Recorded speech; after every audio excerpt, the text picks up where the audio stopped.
बुढ़िया माई को मुक्ति दी तुलसी माता की कथा। एक बुढ़िया माई तुलसी जी को सींचती और कहती कि हे तुलसी माता, सत की दाता, मैं तेरा बिडला सींचती हूँ।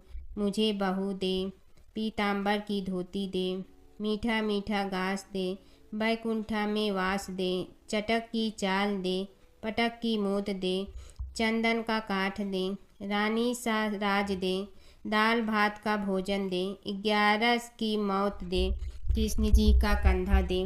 तब तुलसी माता यह सुनकर सूखने लगी। तो भगवान ने पूछा कि हे तुलसी, तुम क्यों सूख रही हो? तुलसी माता ने कहा कि एक बुढ़िया रोज आती है और यही बात कह जाती है, मैं सब बात तो पूरा कर दूंगी, लेकिन कृष्ण का कंधा कहाँ से लाऊंगी? तो भगवान बोले, जब वो मरेगी तो मैं अपने आप कंधा दे आऊँगा, तू बुढ़िया माई से कह देना। जब बुढ़िया माई मर गई, सब लोग आ गए। जब माई को ले जाने लगे तो वह किसी से न उठी। तब भगवान एक 12 बरस के बालक का रूप धारण करके आए। बालक ने कहा, मैं कान में एक बात कहूँगा तो बुढ़िया माई उठ जाएगी। बालक ने कान में कहा, बुढ़िया माई मन की निकाल ले, पीताम्बर की धोती ले, मीठा मीठा घास ले, बैकुंठा का वास ले, चटक की चाल ले, पटक की मोत ले, कृष्ण जी का कंधा ले। यह सुनकर बुढ़िया माई हल्की हो गई।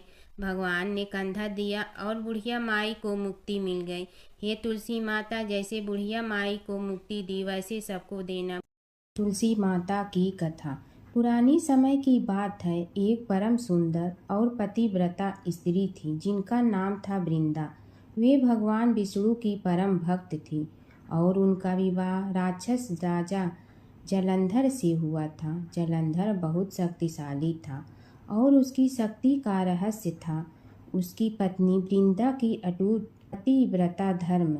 जब तक वृंदा अपने पति के प्रति सच्ची और समर्पित रही, तब तक कोई भी देवता जलंधर को पराजित नहीं कर सकता था। देवताओं ने कई बार प्रयास किया, लेकिन जलंधर अजेय रहा। तब सभी देवता भगवान विष्णु के पास गए और उनसे सहायता मांगी। भगवान विष्णु ने एक लीला रची। वे जलंधर का रूप धारण करके वृंदा के सामने प्रकट हुए। वृंदा ने उन्हें अपना पति समझकर उनका सत्कार किया, लेकिन जैसे ही वृंदा को सच्चाई का पता चला, उनका पतिव्रता धर्म भंग हो गया। उसी क्षण देवताओं ने जलंधर का वध कर दिया।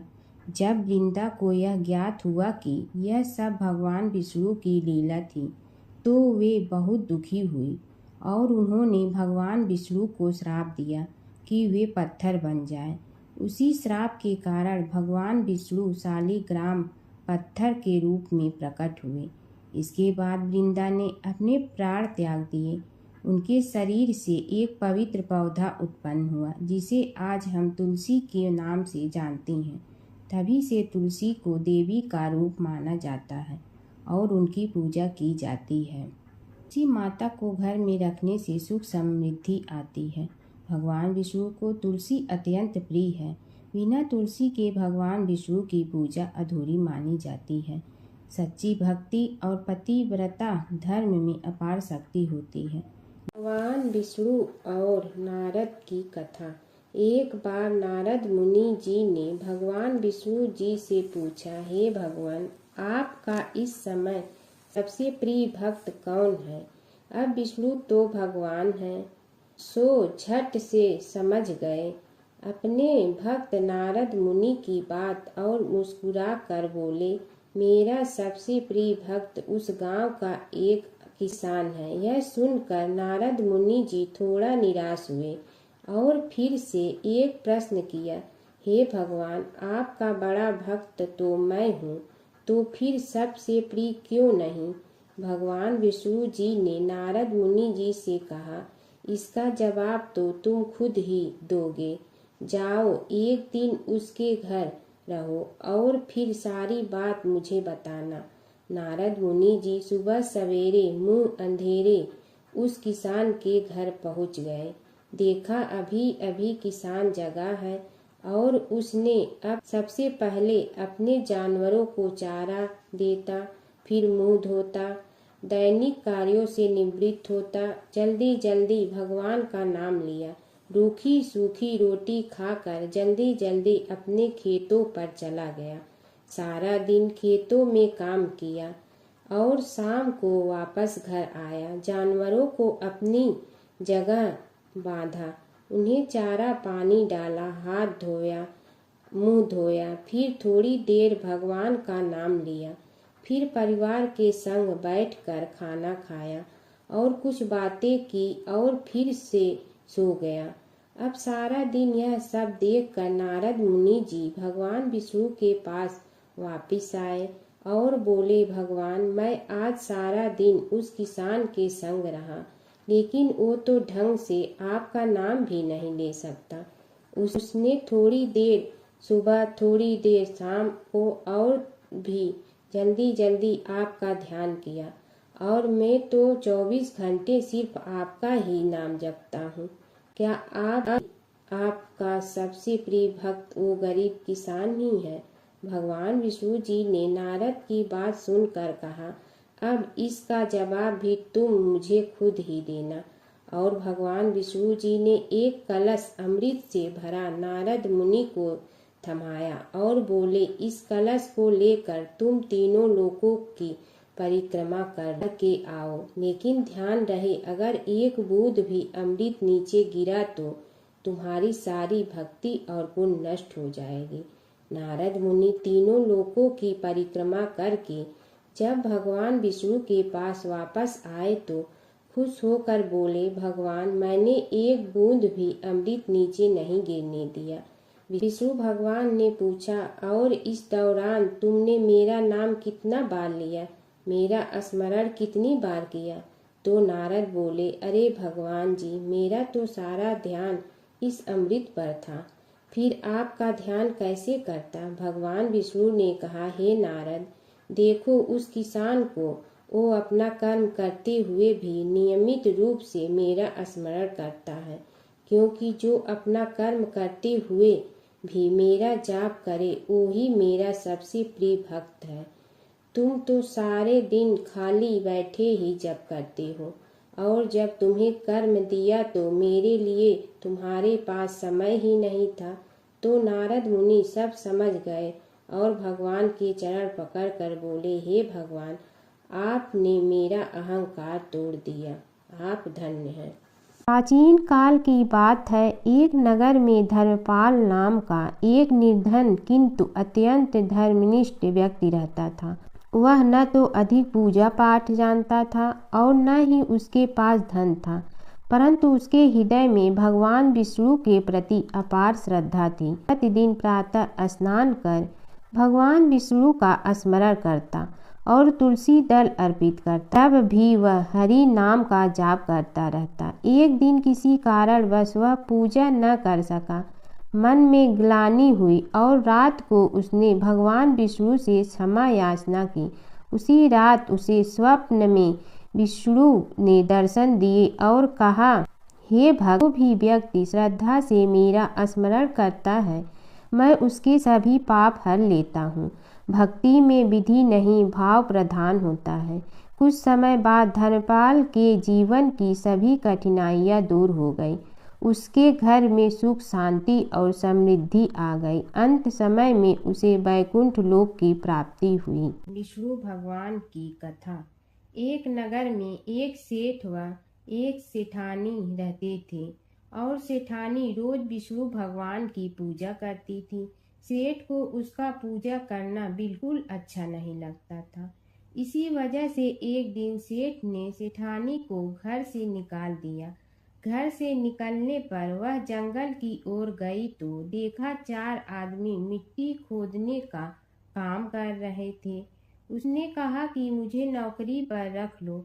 उन्होंने उसे रख लिया, लेकिन मिट्टी खोदने से सेठानी के हाथों में छाले पड़ गए और उसके बाल भी उड़ गए। वह आदमी कहते हैं कि बहन, लगता है तुम किसी अच्छे घर की महिला हो, तुम्हें काम करने की आदत नहीं है।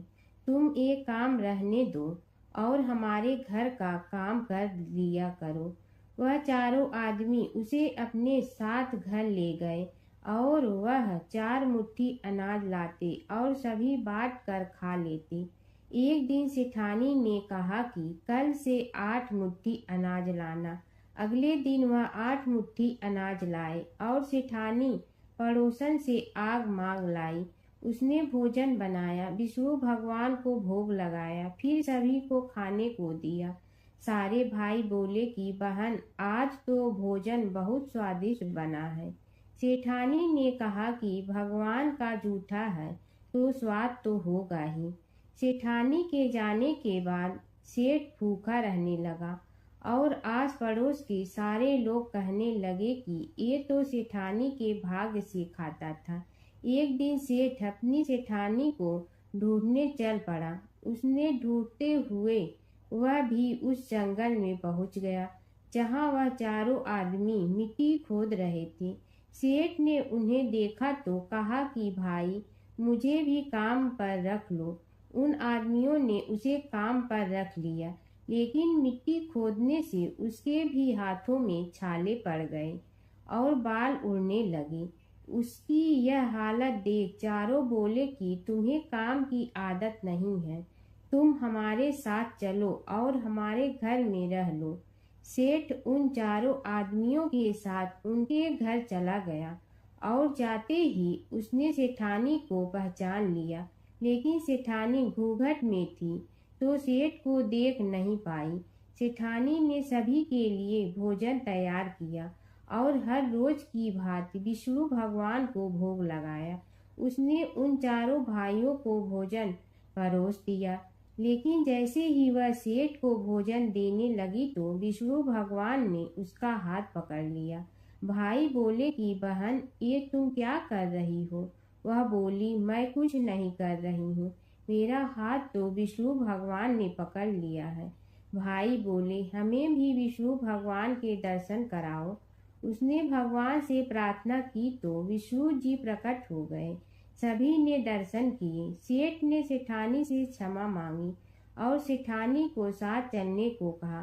भाइयों ने अपनी बहन को बहुत सा धन देकर विदा किया। जब सेठानी के साथ सेठ भी भगवान विष्णु की पूजा करने लगा और उनके परिणाम से उनका घर अन्न धन से भर गया। एक समय की बात है, एक नगर में एक बहुत धनी श्रेष्ठ रहता था। उसके पास धन धान की कोई कमी नहीं थी, लेकिन वह बहुत कंजूस और कठोर स्वभाव का था। न वह दान करता था, न किसी गरीब की मदद करता था। उसी नगर में एक गरीब ब्राह्मण रहता था। वह रोज सुबह उठकर भगवान विष्णु स्मरण करता, वैशाख मास में स्नान करता और अपनी क्षमता के अनुसार थोड़ा बहुत दान जरूर करता। एक दिन उस ब्राह्मण ने सोचा, मेरे पास देने के लिए कुछ नहीं, फिर भी मैं श्रद्धा से एक लोटा जल किसी प्यासे को दूंगा। वह प्रतिदिन नदी से जल भरकर रास्ते में आने जाने वालों को पिलाने लगा। उसकी इस सेवा भावना से भगवान विष्णु बहुत प्रसन्न हुए। दूसरी ओर वह सेठ अपने धन के घमंड में किसी को कुछ नहीं देता था। समय बीता और दोनों की मृत्यु हो गई। मृत्यु के बाद ब्राह्मण को स्वर्ग में स्थान मिला, क्योंकि उसने सच्चे मन से सेवा और दान किया था। वही सेठ को नरक की यातनाएं सहनी पड़ी, क्योंकि उसने कभी दया या दान नहीं किया। कुछ समय बाद सेठ को अपनी गलती का एहसास हुआ और उसने प्रार्थना की, हे प्रभु, मुझे एक और अवसर दें। भगवान विष्णु ने उसकी प्रार्थना सुनकर कहा, धन से नहीं, मन से किया गया दान ही श्रेष्ठ होता है। वैशाख मास में किया गया छोटा सा पुण्य भी अनंत फल देता है। बोलो विष्णु भगवान की जय। एक समय की बात है, एक नगर में एक अत्यंत गरीब ब्राह्मण रहता था। वह प्रतिदिन भगवान विष्णु का स्मरण करता, लेकिन उसके पास न तो अच्छे वस्त्र थे और न ही भोजन का साधन। फिर भी उसका मन सदैव भक्ति में लीन रहता। वैशाख मास आने पर उसने संकल्प लिया, मैं इस पूरे महीने स्नान, दान और पूजा अवश्य करूँगा, चाहे कुछ भी हो जाए। वह प्रतिदिन प्रातः काल उठकर नदी में स्नान करता, तुलसी के पास जल अर्पित करता और भगवान विष्णु की पूजा करता। भोजन न होने पर भी वह भूखा रहकर भक्ति करता रहा। एक दिन उसकी परीक्षा लेने के लिए भगवान विष्णु एक साधु के वेश में उसके द्वार पर आए। उन्होंने कहा, हे ब्राह्मण, मुझे बहुत भूख लगी है, क्या तुम मुझे कुछ भोजन दे सकते हो? ब्राह्मण के पास केवल थोड़ा सा अन्न बचा था जो उसने अपने लिए रखा था, लेकिन उसने बिना सोचे वह सारा अन्न उस साधु को दे दिया और स्वयं भूखा रह गया। उसकी निस्वार्थ सेवा और सच्ची भक्ति देखकर भगवान विष्णु अत्यंत प्रसन्न हुए। वे अपने वास्तविक स्वरूप में प्रकट हुए और बोले, हे भक्त, तुम्हें सच्ची भक्ति और दान का आदर्श प्रस्तुत किया है। मैं तुम्हें धन, सुख और मोक्ष का वरदान देता हूँ। इसके बाद ब्राह्मण का जीवन बदल गया। उसके घर में धन धान की वर्षा होने लगी और वह सुखपूर्वक जीवन बिताने लगा। अंत में उसे मोक्ष की प्राप्ति हुई। एक समय की बात है, एक नगर में एक बहुत ही गरीब वृद्ध महिला रहती थी। उसके पास न धन था न कोई सहारा, लेकिन उसके मन में भगवान के प्रति अटूट श्रद्धा थी। वैशाख मास आते ही वह प्रतिदिन प्रातः उठकर नदी में स्नान करती, पीपल के वृक्ष को जल चढ़ाती और भगवान विष्णु का नाम जपती। उसकी पड़ोसन बहुत धनी थी, परंतु उसे इन धार्मिक कार्यों में कोई रुचि नहीं थी। वह अक्सर उस वृद्धा का मजाक उड़ाती और कहती, इतनी गरीबी में भी तू ये सब करती है, इससे क्या मिलेगा? वृद्धा मुस्कुरा कर कहती, भगवान सब देखते हैं, समय आने पर फल अवश्य देंगे। एक दिन वैशाख मास के अंतिम दिनों में भगवान ने वृद्धा की भक्ति की परीक्षा लेने का विचार किया। वे एक साधु का रूप धारण कर उसके घर पहुँचे और भोजन मांगा। वृद्धा के पास खाने के लिए केवल थोड़ा सा आटा और पानी था। उसने बिना सोचे वही साधु को प्रेम से खिला दिया और खुद भूखी रह गई। साधु भगवान उसकी सच्ची भक्ति से अत्यंत प्रसन्न हुए। उन्होंने अपना असली रूप दिखाकर कहा, हे माता, तुमने सच्चे मन से सेवा की है, इसलिए मैं तुम्हें वरदान देता हूँ कि तुम्हारे घर में कभी धन धान्य की कमी नहीं होगी। इतना कहकर भगवान अदृश्य हो गए। अगले ही दिन से वृद्धा के घर में सुख समृद्धि आने लगी। यह देखकर पड़ोसन को अपनी गलती का एहसास हुआ। वह भी वैशाख मास में स्नान, पूजा और दान करने लगी है। माता सीता की कथा। यह कहानी सीता माता कहती थी और श्री राम इसे सुना करते थे। एक दिन श्री राम भगवान को किसी काम के लिए बाहर जाना पड़ा, तो सीता माता कहने लगी कि भगवान, मेरा तो 12 वर्ष का नित्य नियम है। अब आप बाहर जाएंगे तो मैं अपनी कहानी किसे सुनाऊंगी? श्री राम ने कहा कि तुम कुएं की पाल पर जाकर बैठ जाना और वहाँ जो औरतें पानी भरने आएंगी उन्हें अपनी कहानी सुना देना। सीता माता कुएं की पाल पर जाकर बैठ जाती हैं। एक स्त्री आई, उसने रेशम की जड़ी की साड़ी पहन रखी थी और सोने का घड़ा ले रखा था। सीता माता उसे देख कहती हैं कि बहन, मेरा 12 वर्ष का नित्य नेम सुन लो। पर वह स्त्री बोली कि मैं तुम्हारा नित्य नेम सुनूंगी तो मुझे घर जाने में देरी हो जाएगी और मेरी सास मुझसे लड़ेंगी। उसने कहानी नहीं सुनी और चली गई। उसकी रेशम जड़ी की साड़ी फट गई, सोने का घड़ा मिट्टी के घड़े में बदल गया।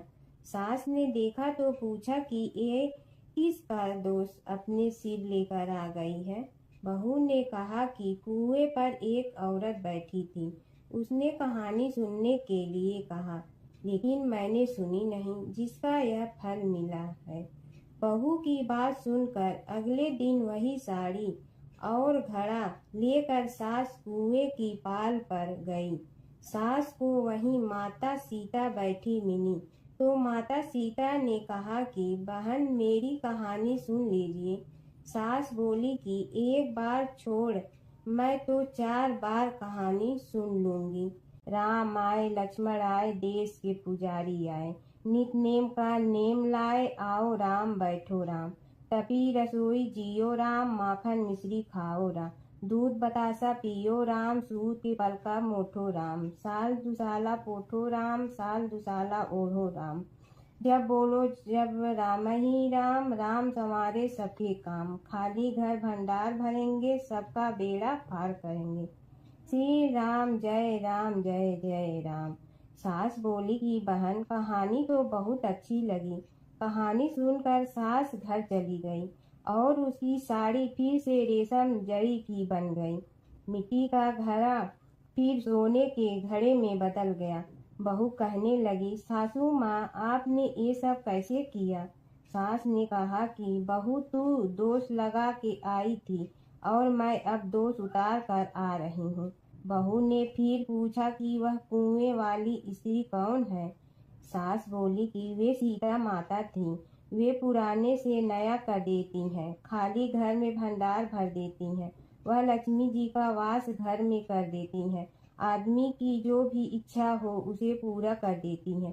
बहू बोली कि ऐसी कहानी मुझे भी सुना दो। सास बोली कि ठीक है तुम भी सुनो और सास ने कहानी शुरू की।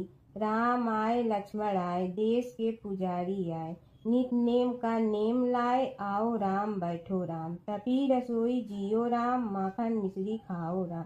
दूध बतासा पियो राम, सूत के पलका मोठो राम।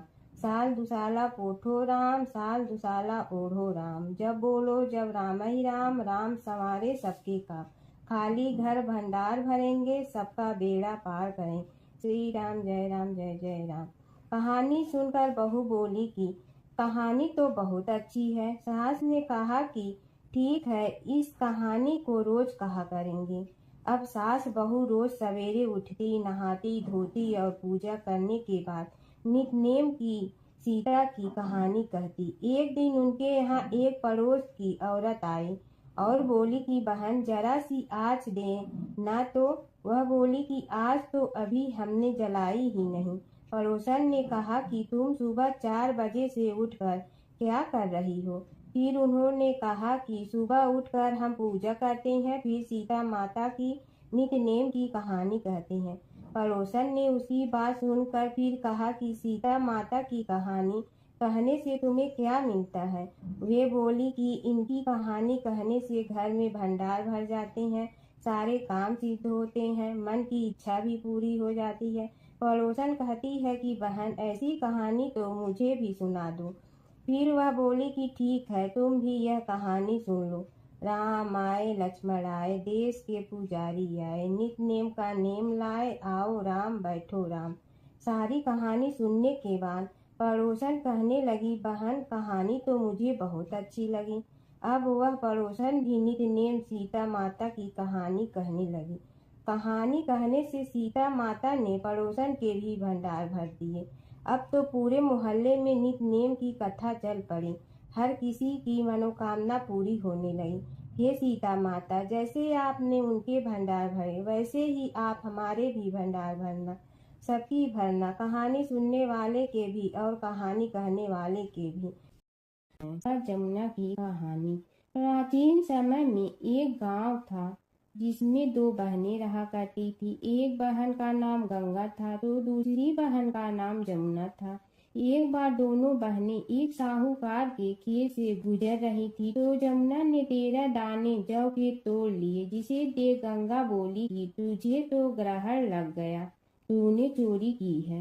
इस पर जमुना बोली कि अब मेरा ग्रहण कैसे धुलेगा। गंगा ने कहा कि तुझे 12 साल तक साहूकार के यहाँ नौकरी करनी पड़ेगी, तभी तेरा पाप धुलेगा और ग्रहण से मुक्ति मिलेगी। जमुना साहूकार के यहाँ नौकरी के लिए जाती है और अपने लिए काम मांगती है। साहूकार उसे काम पर रख लेता है, लेकिन काम करने से पहले जमुना उसे कहती है कि मैं सारे काम करूंगी, लेकिन 4 काम नहीं करूंगी। जूठे बर्तन नहीं मांजूंगी, झाड़ू नहीं लगाऊंगी, बिस्तर नहीं बिछाऊंगी और दिया नहीं जलाऊंगी। 12 साल के बाद कुंभ का मेला लगा तो साहूकारनी भी कुंभ नहाने जाने लगी। यमुना ने उसे जाते देख कहा कि कुंभ के मेले में मेरी बहन गंगा मिलेगी तो उसे यह सोने का टक्का दे देना, इससे वह अपने हाथों में सुंदर चूड़ियां पहन लेगी। साहूकारनी ने कुंभ के मेले में गंगा को वह सोने का टका दे दिया। गंगा ने उनसे वह टका लेते हुए कहा कि मेरी बहन को कहना कि उसके 12 वर्ष पूरे हो गए हैं, अब वह वहां वापिस आ जा। साहूकार व साहूकारनी वापिस घर आए तब जमुना मटके में पानी भर रही थी। दोनों जमुना से बोले कि हमने सोने का वह टका तेरी बहन गंगा को दे दिया था और उसने कहा है कि तेरे 12 वर्ष पूरे हो गए हैं, इसलिए अब तुम वापिस जाओ। यह समाचार सुनते ही जमुना सहस्त्र धारा में बदल गई और बहने लगी। यमुना जी का यह रूप देखकर साहूकार और साहूकारनी परेशान हो गई थी। हमारे घर में जमुना माता ने काम किया, हमें तो अब ग्रहण लग गया है, हम यह ग्रहण कैसे उतारेंगे। जमुना भागकर गंगा माता के पास चली गई। गंगा ने जमुना से पूछा कि तुम साहूकारनी से कुछ कहकर आई हो या ऐसे ही बिना बताए आ गई। तब जमुना बोली कि मैं तो कुछ भी बताकर नहीं आई हूँ। गंगा ने कहा कि जा उन्हें धीरज दे आ, नहीं तो उन्हें जीवन भर असंतोष ही रहेगा। गंगा के कहने पर जमुना माता ने साहूकारनी को सपने में दर्शन दिए और कहा कि तुम दोनों उल्टे माथे क्यों पड़े हो, जाओ उठकर खाओ पियो। तब दोनों बोले कि हम कैसे उठे, हमें तो ग्रहण लगा है, क्योंकि हमने उल्टे सीधे और पता नहीं कितने नीच कार्य आपसे कराए हैं। तब जमुना जी बोली कि तुम्हें ग्रहण नहीं लगा है, ग्रहण तो मुझे लगा था कि मैंने तुम्हारे खेत से 13 दाने जौ के चुराए थे। मैं तो अपना ग्रहण उतारने तुम्हारे घर आई थी। मेरा ग्रहण तुम्हारे घर में 12 वर्ष तक रहने से उतर गया है और मेरी मुक्ति हो गई है। जमुना जी ने कहा कि तुम्हें कोई ग्रहण नहीं लगा है, उल्टे मेरे 12 वर्ष तक यहाँ रहने से तुम्हारी भी मुक्ति हो गई है। यह कहकर जमुना जी स्वप्न से चली गई। दोनों उठकर देखते हैं कि उनके घर में पहले से भी अधिक धन हो गया है। हे जमुना माता, जैसे आपने साहूकार व साहूकारनी की मुक्ति कराई, वैसे ही आप अपने सभी भक्तों की करना। प्राचीन काल की बात है। नैमिषारण्य क्षेत्र में ऋषि, महर्षि और साधु संतों का समाज जुड़ा था। उसमें श्री सूत जी भी विद्यमान थे।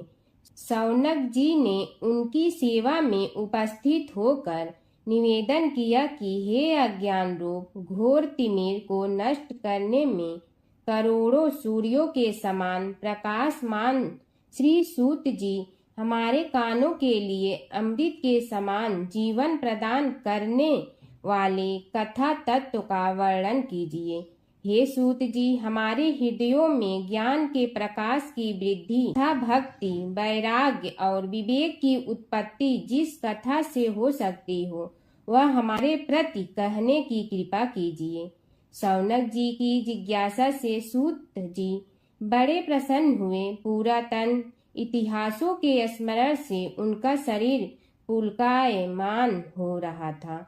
वे कुछ देर उसी स्थिति में विराजमान रहकर कुछ विचार करते रहे और अंत में बोले, शौनक जी, इस विषय में आपके चित्त में बड़ी जिज्ञासा है। आप धन्य हैं जो सदैव ज्ञान की प्राप्ति में तत्पर रहते हुए विभिन्न पुराण कथाओं की जिज्ञासा रखते हैं। आज मैं आपको ज्ञान के परम स्रोत रूप श्री गणेश जी का जन्म कर्म रूप चरित्र सुनाऊंगा। गणेश जी से ही सभी ज्ञानों सभी विद्याओं का उद्भव हुआ है। अब आप सावधान चित्त से विराजमान हो। श्री गणेश जी के ध्यान और नमस्कार पूर्वक उनका चरित्र श्रवण करें। नमस्तस्मै गणेशाय ब्रह्मा विद्या प्रदायिनी यनागस्त्यसमः साक्षात विघ्न सागर सोषणे। कैसे हैं वे श्री गणेश जो सभी प्रकार की ब्रह्म विद्याओं को प्रदान करने वाले अर्थात ब्रह्मा के सगुण और निर्गुण स्वरूप पर प्रकाश डालने और जीव ब्रह्मा का अभेद प्रतिपादन करने वाली विद्याओं के दाता हैं। वे विघ्नों के समुद्रों को महर्षि अगस्त्य के समान शोषण करने में समर्थ हैं। इसलिए उनका नाम विघ्न सागर शोषक के नाम से प्रसिद्ध है। मैं उन भगवान श्री गणेश जी को नमस्कार करता हूँ। प्रथम पूजा के अधिकारी श्री गणेश जी यह कहकर सूत जी कुछ समय के लिए मौन हो गए और फिर बोले, शौनक जी, भगवान गणेश जी ही सर्वप्रथम पूजा प्राप्ति के अधिकारी हैं। किसी भी देवता की पूजा करो, पहले उनकी पूजा करो। शौनक जी ने निवेदन किया, हे भगवान, हे सूत, सर्वप्रथम यह बताने की कृपा कीजिए कि गणेश जी को प्रथम पूजा का अधिकार किस प्रकार प्राप्त हुआ। इस विषय में मेरी बुद्धि मोह को प्राप्त हो रही है कि सृष्टि रचयिता ब्रह्मा जी, पालन करता भगवान नारायण और संहार करता शिव जी में से किसी को प्रथम पूजा का अधिकारी क्यों नहीं माना गया। यह त्रिदेव ही तो सबसे बड़ा देवता माने जाते हैं।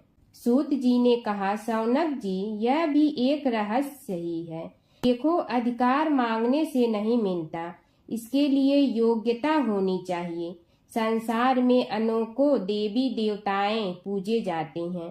पहले जो जिसका इष्ट देव होता है वह उसी की पूजा किया करता है। इससे बड़े देवताओं के महत्व में कमी आने की आशंका उत्पन्न हो गई। इस कारण देवताओं में परस्पर विवाद होने लगा। वे उसका निर्णय प्राप्त करने के लिए शिव जी के पास पहुँचे और प्रणाम करके पूछने लगे, प्रभु, हम सब में प्रथम पूजा का अधिकारी कौन है। शिव जी सोचने लगे कि किसे प्रथम पूजा का अधिकारी माने।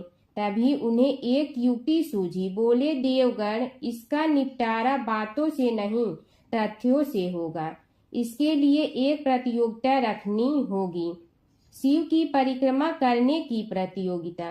देवगण उनका मुख देखने लगे, शंकित हृदय से सोचने लगे कि कैसी प्रतियोगिता रहेगी। यह शिव जी ने उनके मन के भाव ताड़ लिए, इसलिए सांत्वना भरे शब्दों में बोले, घबराओ मत, कोई कठिन परीक्षा नहीं ली जाएगी।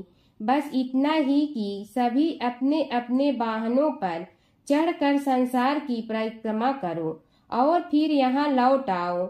जो पहले लौटेगा वही सर्वप्रथम पूजा का अधिकारी होगा। अब क्या देर थी, सभी अपने अपने वाहन पर चढ़कर दौड़ पड़े। किसी का वाहन गजराज था तो किसी का सिंह, किसी का भैंसा तो किसी का मृग, किसी का हंस तो किसी का उल्लू, किसी का अश्व तो किसी का श्वान। अभिप्राय यह है कि वाहनों को विविधता के दर्शन उस समय जितने भले प्रकार से हो सकते थे उतने अन्य समय में नहीं।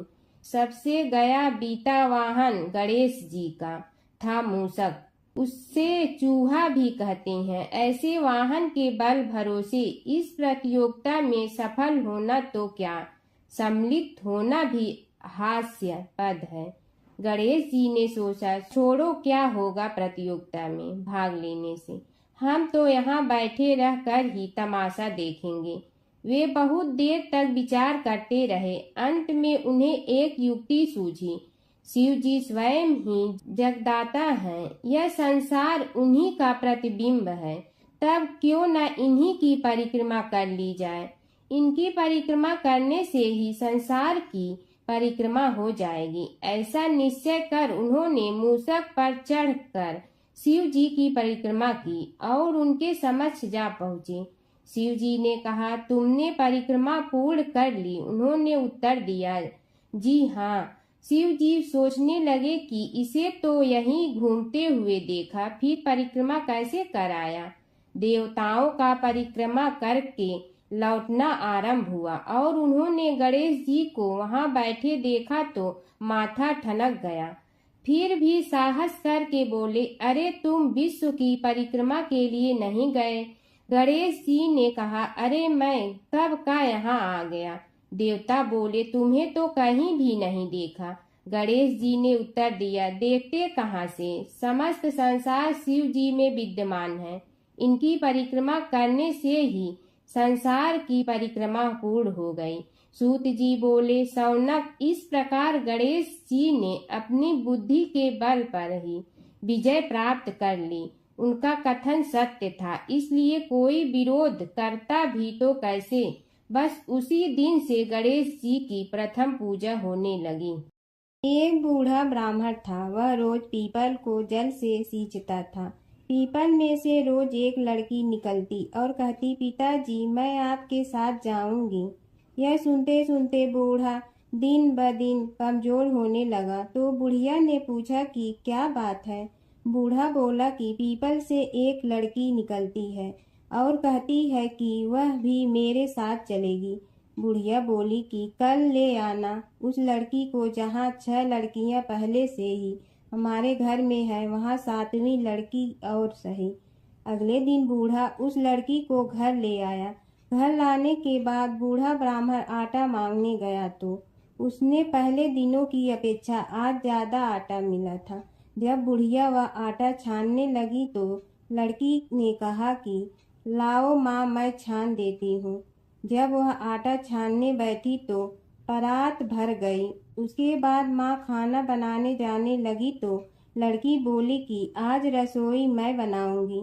तो बुढ़िया बोली कि ना, तेरे हाथ जल जाएंगे। लेकिन लड़की नहीं मानी। वह रसोई में खाना बनाने गई तो उसने तरह तरह के 36 व्यंजन बना डाले और आज सभी ने भर पेट खाना खाया। इससे पहले वह आधा पेट भूखा ही रहते थे। रात हुई तो बुढ़िया का भाई आया और कहने लगा कि दीदी मैं तो खाना खाऊंगा। बुढ़िया परेशान हो गई कि अब खाना कहाँ से लाऊंगी। लड़की ने पूछा कि क्या बात है माँ। उसने कहा कि तेरा मामा आया है और रोटी खाएगा, लेकिन रोटी तो सबने खा ली है, अब उसके लिए कहाँ से लाऊंगी। लड़की बोली कि तू चिंता मत कर माँ, मैं बना दूंगी। और वह रसोई में गई और मामा के लिए 36 व्यंजन बना दी।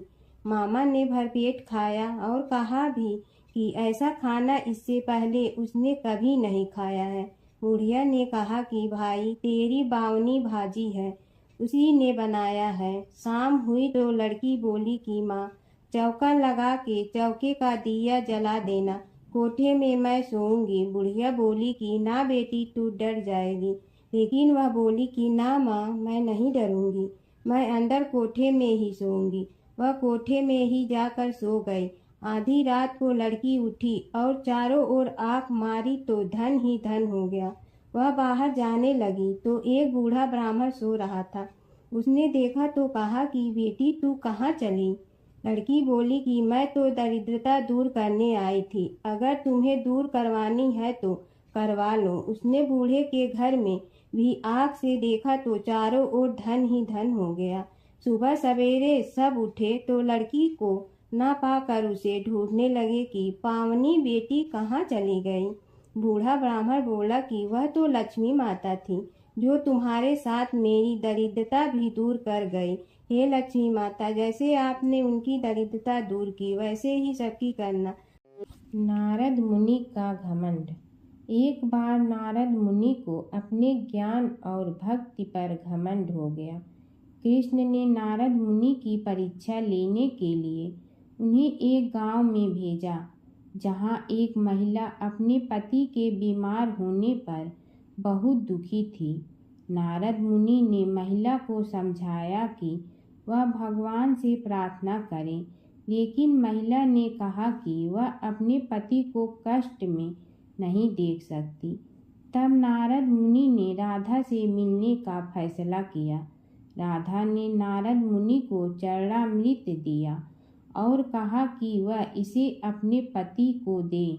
नारद मुनि ने जब राधा से चरणामृत लिया तो उन्हें एहसास हुआ कि राधा का प्रेम कृष्ण के प्रति सबसे महान है।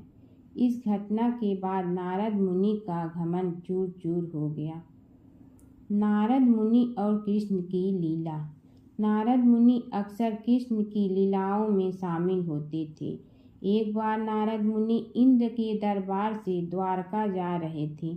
रास्ते में उन्होंने पारिजात वृक्ष का एक फूल लिया और कृष्ण को दे दिया। कृष्ण ने वह फूल रुक्मिणी को दे दिया। नारद मुनि ने देखा कि कृष्ण ने वह फूल रुक्मिणी को दिया तो उन्हें बहुत खुशी हुई। एक समय की बात है कि विष्णु भगवान का विवाह लक्ष्मी जी के साथ निश्चित हो गया।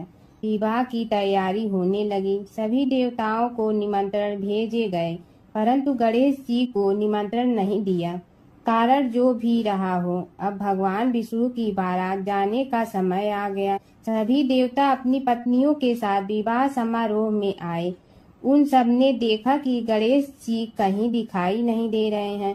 तब वे आपस में चर्चा करने लगे कि क्या गणेश जी को कोई न्योता नहीं दिया है या स्वयं गणेश जी ही नहीं आए हैं। सभी को इस बात पर आश्चर्य होने लगा। तभी सब ने विचार किया कि विष्णु भगवान से ही इसका कारण पूछा जाए।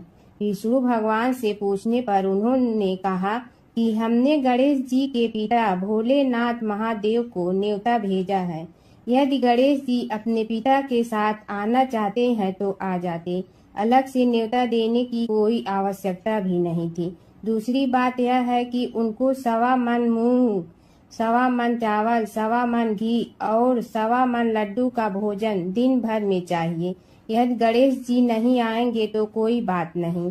दूसरे के घर जाकर इतना सारा खाना पीना अच्छा भी नहीं लगता।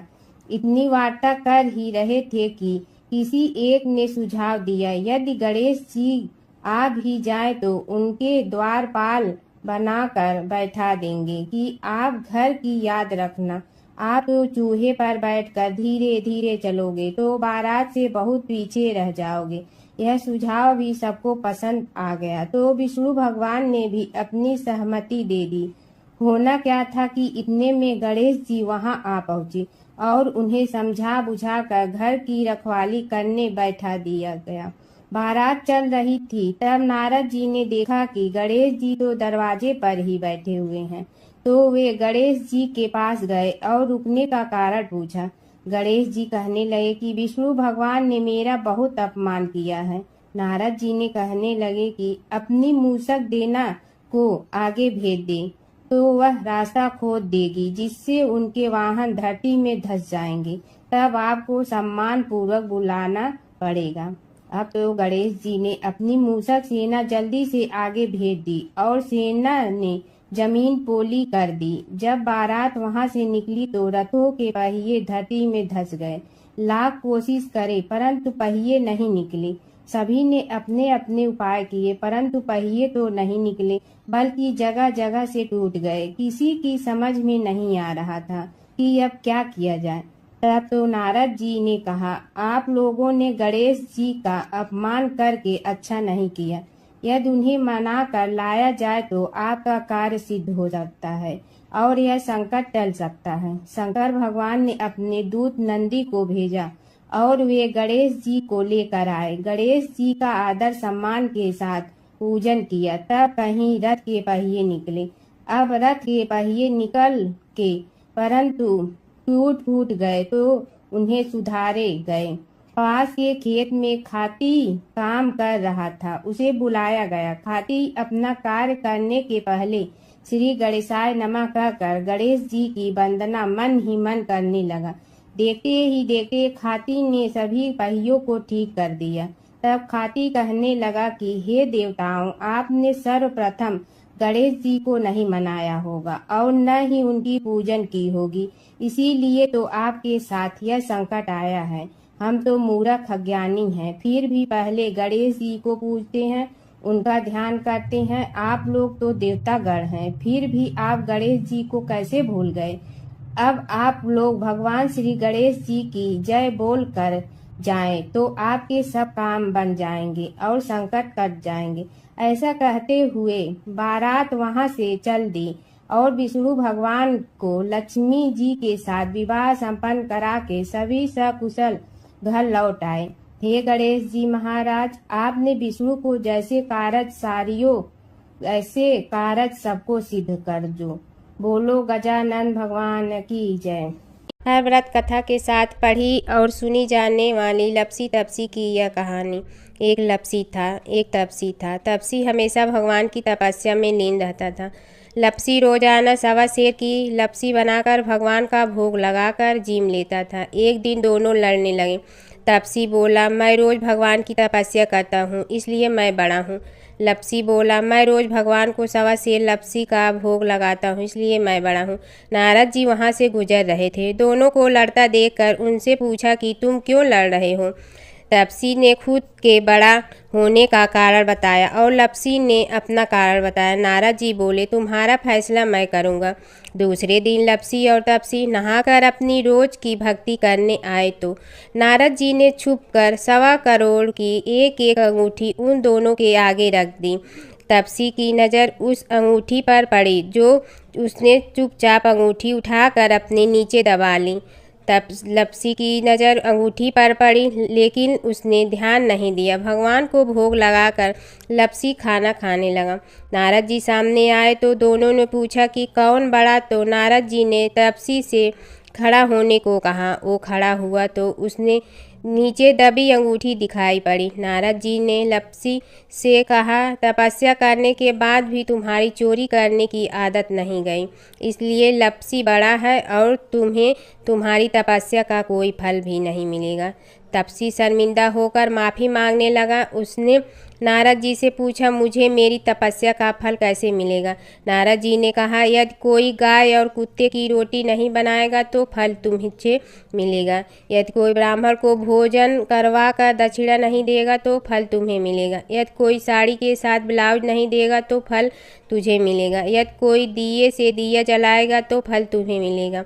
यदि कोई सारी कहानी सुने लेकिन तुम्हारी कहानी नहीं सुने तो फल तुझे मिलेगा। उसी दिन से हर व्रत कथा कहानी के साथ लपसी तपसी की कहानी भी सुनी और कही जाती है। ओम जय जगदीश हरे, स्वामी जय जगदीश हरे। भक्त जनों के संकट क्षण में दूर करे। ओम जय जगदीश हरे। जो ध्यावे फल पावे, दुख बिन दे मन का। सुख संपत्ति घर आवे, कष्ट मिटे तन का। ओम जय जगदीश हरे।